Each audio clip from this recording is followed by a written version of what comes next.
Just to reflect briefly on the role of adult services, I think at the top there, the notion of maximising independence. I think in the past there had tended to be a sense that we were doing things for people who had particular needs, less of a sense that we were trying to get in a particular direction towards independence.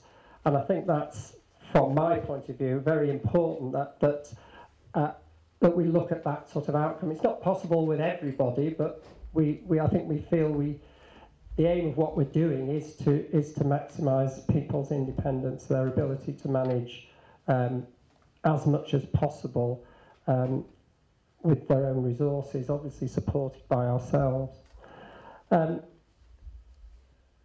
We meet assess care needs at substantial and critical level. I think one of the things that's sometimes forgotten about social care is there are very clear eligibility criteria for social care. So it's not a universal service in the way that health is.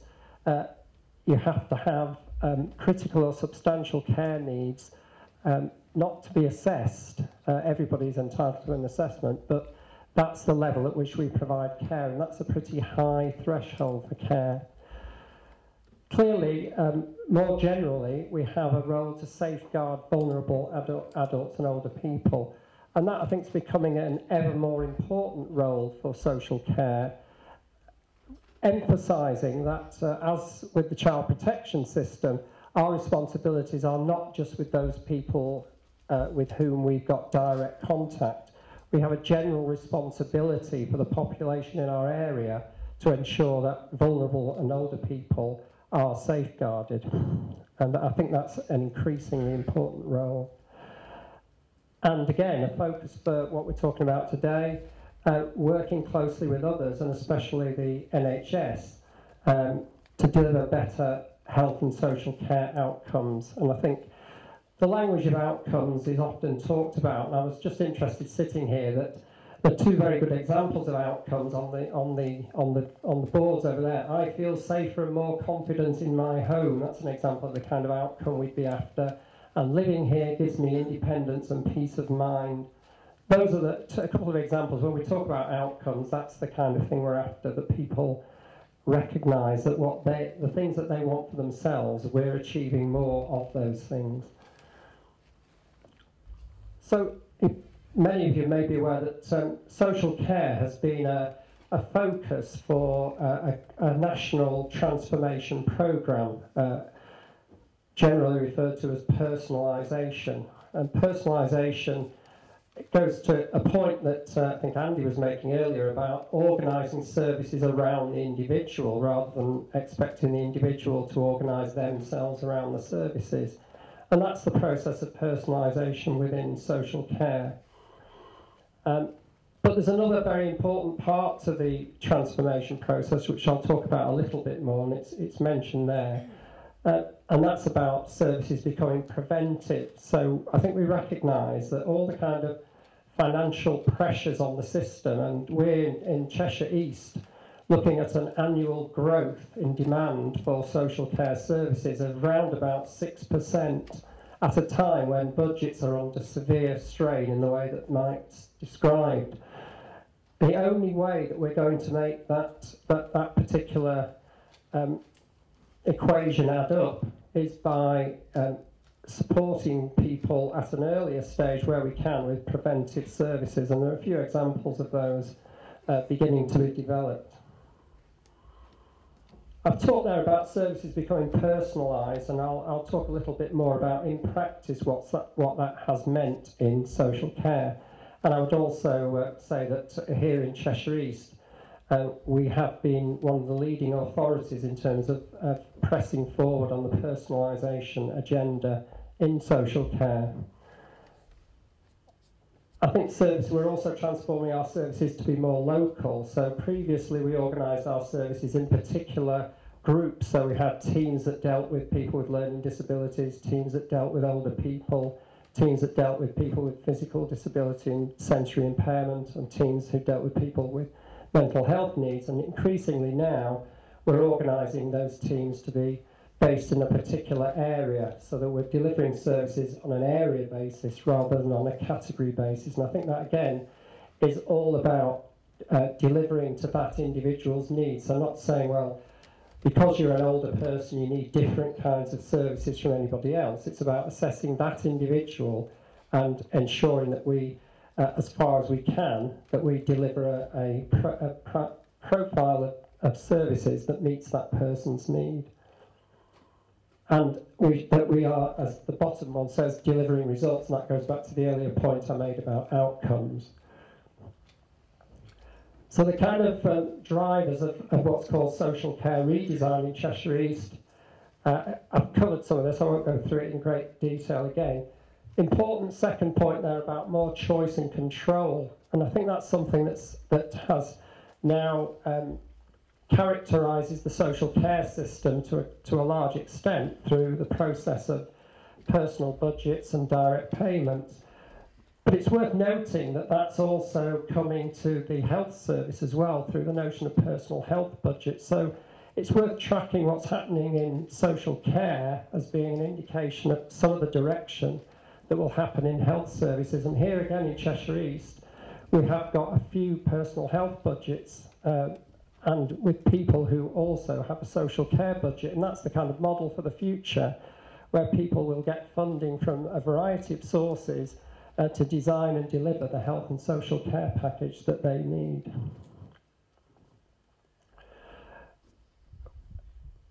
Cheshire East, we're working again very closely with NHS colleagues to organise ourselves in local teams, and not just with local authority staff, but also with NHS staff, and looking at multi-skill teams who can work round individuals. Again, it goes back to a point that Andy was making about instead of passing people on, if you've got people, staff who've got a better profile of skills, then one member of staff can deal with a lot more of a person's needs and not need to pass them on to other people. So that again is a focus for what we're doing. Prevention and reablement, where again, one of the things that we've done here in Cheshire East is we've got an offer of up to 6 weeks free care for people who reach our eligibility criteria of a process called reablement. And this is beginning to, and it's a process whereby we intervene early and try and support people to be more independent so that they become less reliant on health and social care services. And already that's delivering some extremely positive results and is more than paying for itself. I've made the point already, the simpler systems that don't pass people around. That for me is a clear definition in a way of what we're trying to achieve through the process called personalisation. I won't go into any more details around the new public health responsibilities because that's been dealt with by Heather. Budgetary pressures, these are significant. Cheshire East Council increased the investment in adult social care by the highest rate in the Northwest. Indeed, it's probably one of the highest rates in the country. But even with that, we are still required to find significant levels of savings in order to make the budget add up.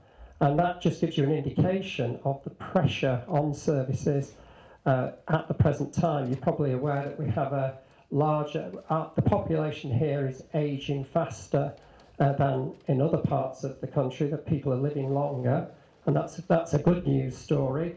The problem is that we then have to find the funding for that. So we feel that this approach that we're taking is enabling us to deal with the positive fact that people are living longer, and we are then able to provide them with the services that they need for their support. Just quickly, the kind of principles that we're adopting around this major transformation. Again, I won't go into any massive detail about it. We've got a lean systems approach, which I'll give you an example of that in a moment. Designing our services around customers' needs, and moving towards the integration of health and social care. And I think we've made a strong start with that. We've certainly integrated some aspects of the way we commission services. But as I've said already, we are emerging now with local teams that have social care and health professionals in them. And perhaps importantly, we're beginning to gear those teams so that they can relate more directly to GP practices. So there's a very direct link at the front line between health and social care. And we're basing our services around the local area partnership boundaries. That's the LAP boundaries. These are boundaries that the local authority and other partners have determined as being the boundaries on which we assess issues in the area. So, for example, Heather's annual public health report reports public health facts around the LAP boundaries. So those are the units that we use to examine what's happening to health and social care services and indeed other things in the Cheshire East area. I've talked quite a bit about prevention already, and I do think that's has got to be one of the key answers to the issues that we're facing.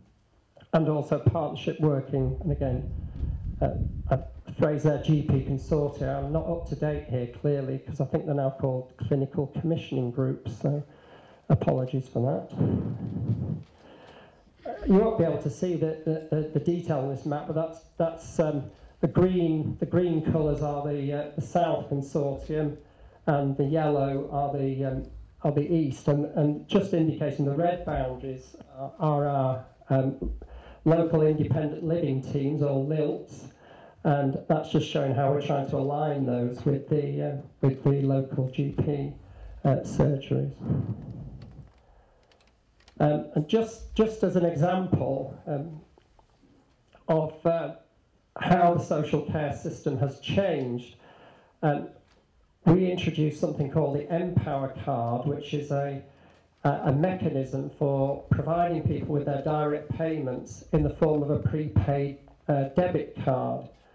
And that gives them a lot more flexibility around purchasing the services, and gives them much more choice and control over the services that they have, and reduces the risk of fraud and mismanagement. Also, very positively from our point of view, it streamlines the whole administrative process so that we're able to concentrate resources into frontline delivery and less on administrative processes. And this was recognised at the recent Municipal Journal Awards in London, where we actually got the national prize for personalisation and choice for Cheshire East. Just a brief mention of our provider service, which is called Careforce. That's what the Careforce CE is. That's Careforce, that's our provider. We've moved them away from routine provision of domiciliary care and refocused them on those issues there, which is around crisis response, market failure, which has become quite an issue in recent times. You'll be aware that the social care market is quite fragile, so it's important that we as a local authority have a resource that enables us to cope with various changes in the social care market. Reablement I've talked about, which is the ability we have to increase people's independence and reduce their reliance on health and social care services. And we also provide some complex longer-term support for people, which very often is services that the market is not so positive at providing. What I'd also say as an update is that the other big change that's taking place is that there is actually a change in the structure within the local authority, with children's, adults and family services being brought together. And this is a very new change, and we'll obviously from our point of view see that as being an ability that we'll have to integrate services within those areas much more fully than we have done, and that's something that we'll be developing in the near future. And the corollary of that, or the result of that, is that this is probably the last public appearance that I'll make. So if I don't get a chance to speak to you, those of you that I've met in the past, and say thank you for your support and involvement in the system, then can I say that now? And obviously I'll take any questions from you later on. Thank you very much.